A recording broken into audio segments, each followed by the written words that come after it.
It's been so long since I vlogged, especially vlogged with a phone.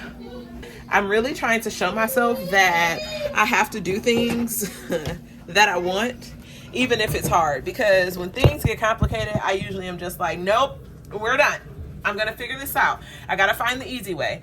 And the easy way is not always the best way to do things. Like, the easy way is not always the way that God intends for you to do things, because there's a lesson in it. So this morning I woke up and the thought it appeared in my head, just vlog every day. And I was like, I don't know. Cause like, life is not super aesthetic. You know, I got this piece of braid sitting here cause I have been in the hospital for 2 weeks. And yesterday was the day I was supposed to go to have my baby, but I had her 2 weeks early. Yeah. And then is 10 o'clock actually on the paper? Like with numbers? Yeah. Good job. Okay. Yes. Yeah. 3 zeros. So I really don't know what I was saying, but I'm going to vlog every day. We'll see what we get. My apprehension of vlogging has been, she's not aesthetic, you know, like she doesn't have the, you know, the cool girl thing going on. So yeah, welcome to my life. I'm Kendra Watson. I have 5 kids now. I'm a married woman who loves the Lord, and I want to, I guess, spread real life stuff, my real life stuff, whatever lessons I guess I'm getting out of life. I'd like to share it with others, because listen, she be bumping her head, but she gets up. Which reminds me, have you read your Bible today?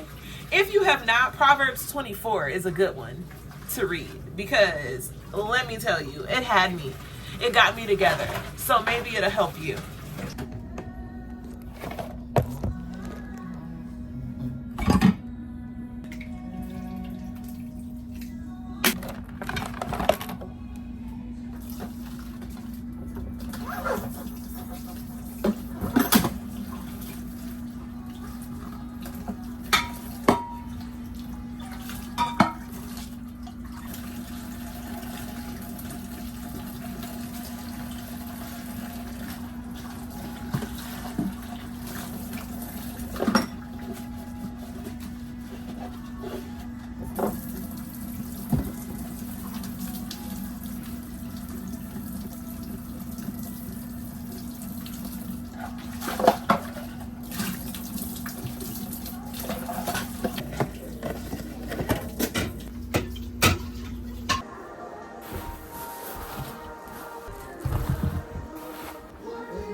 This little piece of twist. You know what? I'm so proud of this little twist, because I shaved my head bald. Like no hair, just skin. I shaved my head last January. And for me to have this little piece of twist right there and hair to braid, I'm grateful. I have to finish my hair because I have not been able to complete a full major task in a while. The kids and hubby went to look at the little scribbles on the wall. Let me tell you, life with 4 is fun, but life with 5 is about to be even funner. I just know it. It's going to make sure that I am on my stuff. I have to get paint from the basement or have hubby do it, but anyway, I need to paint over that because they use some very serious paint apparently, because trying to clean that off is scrubbing the paint off the wall. So there's paint there and there's ketchup stuck on the wall. But basically our house and everything has been in complete shambles for the past couple of weeks, because I went into labor on the 19th. And I went into the hospital because I was like, oh, these contractions is feeling a little contraction-y. maybe I should go and get checked, because before that, on that actual day, I had gotten checked earlier and I was nothing. And my forgive me, because my brain is still very much in ramble phase. Like, I have to make the thoughts stick where they are and try not to chase the other ones that are going around up there. So I had a doctor's appointment earlier that day, and my OB had checked me because she was going on vacation, and I was trying to see if I would be able to get a membrane sweep at 38 weeks. And if it would even be worth it, because it wasn't going to be my doctor. And it's like, do I really want another person who's not my doctor all up in my business that I don't know anyway? So she checked me and was like, unless you have a bunch of contractions, it probably wouldn't be worth it anyway. And I'll see you on the 3rd. And I was very much so pouting because I wanted to attempt to have a VBAC. And after having Cairo and Trevor, most OBs in my area don't feel comfortable really going forth with giving a VBAC to a person who's had 2 or more C-sections. So my doctor was willing to if I went into labor on my own, but she also wasn't willing to allow for me to go past 40 weeks. So I just felt like I was in a bind. So I get home and, through the day or whatever, we fine. And then later on that day, I start having contractions, and I was telling my husband, like, oh, don't worry, like, it's not gonna do anything. Like, we're still gonna have weeks or whatever. And so once they started to get a little extra at the end of the night, I was like, okay, we should go and get checked. My mom had got off of work. She gets off at like 4 a.m. So we go there. She's there with the kids, and the doctors are like checking me. They're like, you're definitely having contractions, but you're not like in active labor, and you're not, they said you're definitely in labor, but you are not, there, so if you wanted to try for a VBAC, we would suggest probably, you going home, getting some rest, because you're definitely in labor, but you have some time. And so I'm like, okay. And so they go out, and I'm thinking like, yes, we're about to do this. I'm getting my VBAC. And then they come in and say, well, actually, your baby just won't cooperate. What? Excuse me? Come again? What do you mean she won't cooperate? They had hooked me up to an IV because they were saying that her heart just looked like it was not tolerating well. Like, she was just sleepy. That's all they were saying. Like, she looks sleepy on the monitor, so we'll wake her up. And I was like, okay. So they put the IV in. Then the doctor that was there said all of that, like, okay, you'll be able to have it. We want to support you the best way we can, but the best way that you're going to be able to go forth with having this VBAC is getting some rest. So then they came in, said your baby looks sleepy, not sleepy, but your baby's not tolerating your contractions well. And we've seen enough D cells on the monitor that would make us uncomfortable to send you home. Because you've had C-sections prior, we just feel like this is the best situation for you to just go back. I'm like, what? I came in here to get checked, which I guess to some might not make any sense. But anyway, I just knew, because every time I've gone to the doctor, they'd be like, it's nothing, go home. So basically, from the time they came in and said all of that, it was like less than 2 hours that I was had the medicine they were giving me, all of the stuff they needed, the antibiotics, blah, blah, blah, had me hooked up, had Terrence in his little outfit, and we were back there having a baby at 37 weeks and 2 days. I was like, wow, you couldn't tell me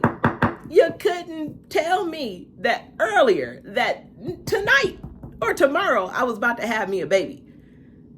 I should today be on day 1 recovery. The way life works is crazy, because all of my pregnancy, I was basically complaining. I was like, yeah, I'm praying that she just comes early so I could have this VBAC. And I've had my friends praying for her to come early and all of this. And you can tell God what you want, but He's going to do what's best for His will to be done. And it's like I'm sitting here praying all of this time and also complaining about how big I am, how ugly I feel like I look, how, all of these different things. And I was also asking for God to close my womb because I knew that if He did not do it, Terrence and I weren't going to go on any type of birth control, any type of anything, because we just don't feel comfortable with that. And anyway, while I'm on the table, this woman tells me that my C-section, or not the C-section, but because of the prior C-sections, my uterus was so thin that all they had to do was poke at that area and the baby was out. What? Like, come again? How does that happen? Like, there's people that I have heard of having literally 7, 8, 9 C-sections and being fine. Well, obviously, I don't know if they're fine or not. They could be sitting on bed rest the whole time. But anyway, you do hear about people having so many kids and having lots of C-sections. But the risk of C-sections is that you could have problems like that. And so she said it so casually. And so Terrence and I had to have a discussion because now the doctors are recommending that I have no more kids. And although I was kind of asking to be done having kids, I just was not expecting for that to be the thing. But I always pray for God's will to be done. And I just feel like everything that happened and the way that it happened was still, although shocking, has been a blessing. And everything was so calm and so peaceful. Like, I was a little embarrassed because my hair wasn't done. However, I had just straightened my hair like the night before. So I was at least able to brush it and put it in like a bun so my hair was not all dry and compact to my head while I was in that hospital.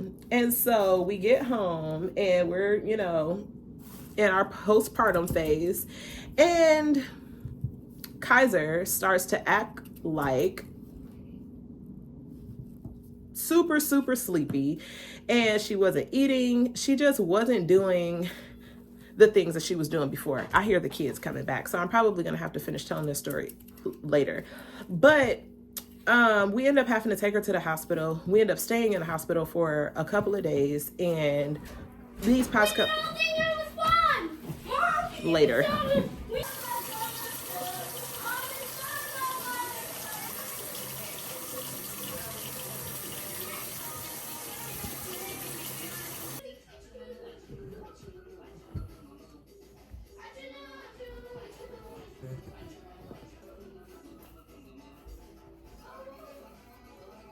So we've made it to the end of the night and I have vlogged. I haven't had like a bunch of complete things, but I have vlogged today and I feel happy because the things that I wanted to do today, I actually did. I was able to clean the bathroom, clean the shower, which was specifically my on my list, was make sure I got the shower cleaned and the shower curtain liner switched out, which I was able to do. And I was able to clean the kitchen. Now the kitchen, the dishes be going. So there's dishes in there again, and Terrence is down there preparing dinner. I wanted to be able to get everybody in bed by now versus them being up still. But it's something that we're working on, trying to get a routine. Baby's here eating. The kids are up. They took a late nap. I was so tired. Like, I could feel it in my body. I was exhausted.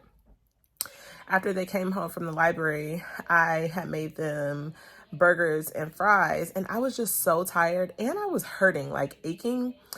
And so I was like, yeah, my body's telling me I need to rest. And so I laid on the couch, got the boys down.